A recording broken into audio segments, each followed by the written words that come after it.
लातूर महानगरपालिकेच्या निवडणूक प्रचारासाठी आज लातूरमध्ये उपमुख्यमंत्री अजितदादा पवार यांची प्रचार सभा होते आहे। आपण जर पाहिलं तर अशा पद्धतीनं डॉक्टर बाबासाहेब आंबेडकर पार्क जे आहे महानगरपालिकेच्या समोरचं त्या ठिकाणी आपण पाहू शकतो। अशा पद्धतीनं जय्यत तयारी जी आहे ती राष्ट्रवादी काँग्रेसच्या वतीनं करण्यात आलेली आहे। राष्ट्रवादी मोठ्या ताकदीनं पहिल्यांदाच लातूर महानगरपालिकेची निवडणूक जी आहे ते लढताना पाहायला मिळते आहे।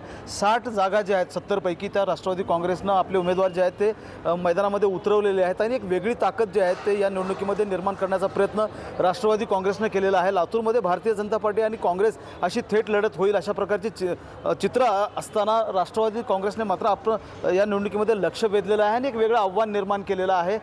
अजितदादा पवार यांनी लातूर जिल्ह्यामधल्या नगरपालिका ज्या आहेत त्या या नगरपालिकांपैकी औसामध्ये प्रचार सभा घेतली होती आणि त्याचं फलित जे आहे ते राष्ट्रवादीला मिळालेलं होतं, कारण औसा नगरपालिका जी आहे ती पूर्णपणे बहुमतानं राष्ट्रवादीला मिळालेली आहे। आणि आज अजितदादा पवार यांची लातूरमध्ये प्रचार सभा होते आहे। या प्रचार सभेमुळे देखील एक वातावरण जे आहे ते राष्ट्रवादीच्या बाजूनं बनेल अशा प्रकारचा आशावाद जो आहे तो मंत्री बाबासाहेब पाटील यांनी व्यक्त केलेला आहे। आणि एवढंच नाही तर राष्ट्रवादीचाच झेंडा लातूर महानगरपालिकेवर फडकेल अशा प्रकारचा दावा देखील जो आहे तो मंत्री बाबासाहेब पाटील यांनी केलेला होता। आणि दरम्यान आमदार अमित देशमुख यांनी या संदर्भामध्ये बोलताना सांगितलेलं होतं की राष्ट्रवादीला खाते देखील उघडता येणार नाही अशा प्रकारची परिस्थिती आहे। मात्र एकूणच आजची स्थिती लक्षात घेतली तर जय्यत तयारी जी आहे ती राष्ट्रवादी काँग्रेसच्या वतीनं करण्यात आलेली आहे। अजितदादा पवार यांची लातूरमध्ये आज सभा होते आहे।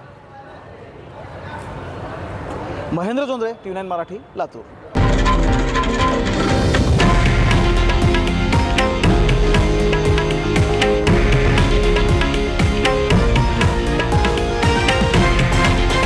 हे आहे देशातील नंबर 1 न्यूज नेटवर्क आणि आपण पाहत आहात TV9 मराठी, एकमेव।